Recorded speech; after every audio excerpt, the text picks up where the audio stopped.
is asking, what's the best way to ecstasy? What a great question. I guess I'd want to ask, well, what is ecstasy first?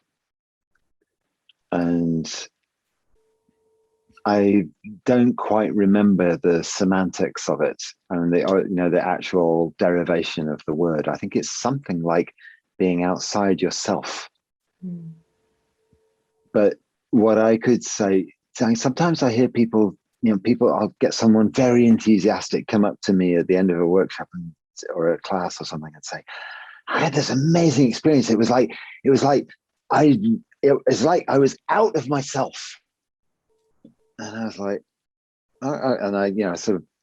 okay, that's nice. I'm glad you enjoyed that so much. But really what I'm hoping for is to be really in yourself. And that's that been we enjoy being in our skin, no? Yeah. And recently that happened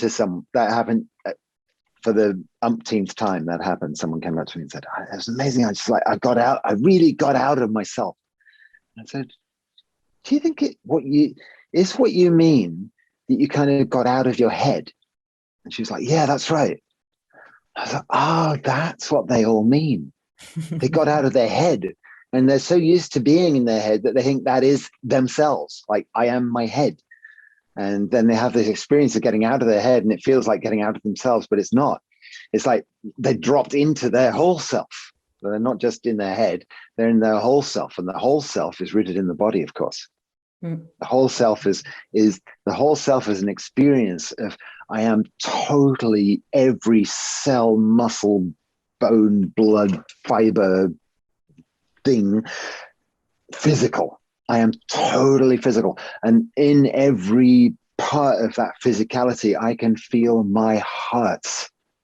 My heart is embodied and happening and pumping and bloody and real. And it's not some fucking pink thing on a greetings card. It's real and dangerous and beautiful and unpredictable and deeply relational. And not only am I totally physical and totally in my heart all over my body, I'm also fucking awake. Like, I'm conscious of it all. My mind is everywhere as well, not just in my head. My mind is in my big toe and in the small of my back and the palms of my hands. And so there's this experience of being physical and emotional and mindful all at the same time, and as one thing.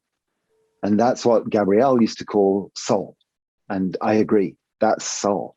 And that's one. That's the experience of being one within yourself. None of this feeling one thing and thinking, oh, I shouldn't, and doing, oh, maybe. It's, instead of being split between thinking and feeling and action, we become one force field of creative humanity. And it's fucking beautiful. It's so delicious and satisfying and rich and unpredictable and apt to lead us into waters that we have never navigated before, and we might find ourselves out of our depth for days or weeks to come, even. Not entirely comfortable, not entirely safe, but definitely alive. And to me, that's what I understand by the word ecstasy.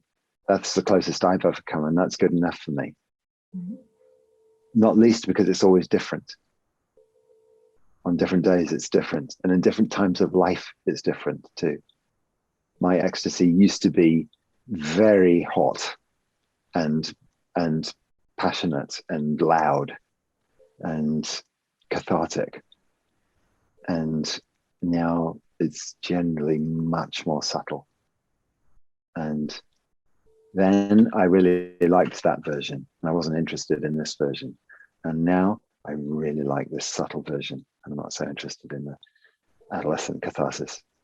Mm. So I think ecstasy changes as we change in the course of a We just life. get in our movement, like Yeah. the energy that is moving us gets flowing, and Yeah. the energy Yeah. changes also across Yeah. life.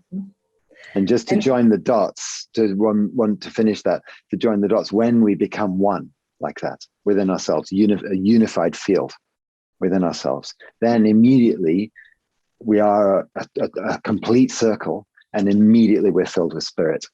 And so we are 1 and 0 at the same time, totally. And that's what we practice for. And that's linking to the way. She's asking the way to get there, and that's in your case, it's about your work and what you do to get there. Well, so I think it's our natural state, actually. And so I think Rumi said our task is not to learn to love, but to remove all the barriers between us and love. And as I understand it, when we move, what's in the way comes up. What's in the way of love comes up. What's in the way of our life force comes up.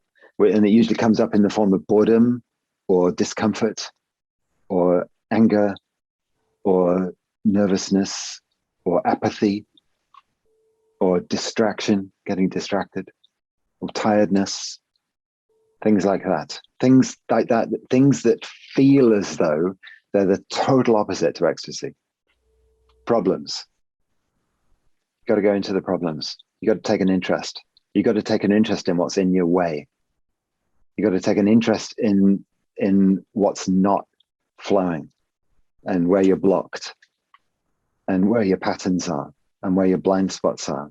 Take an interest in all of that and get to know it deeply, intimately. Wrestle with it. That's a fast way to intimacy. Wrestle with your demons. That's the way. Yeah, you as use far as the I know. sentence, the only way out is through. Because sometimes we want highways, no? We want to skip the shortcuts. Yeah. Buttons, best of all. Pills or buttons? Oh yeah. There's a pill for that too, isn't there? Ecstasy pills.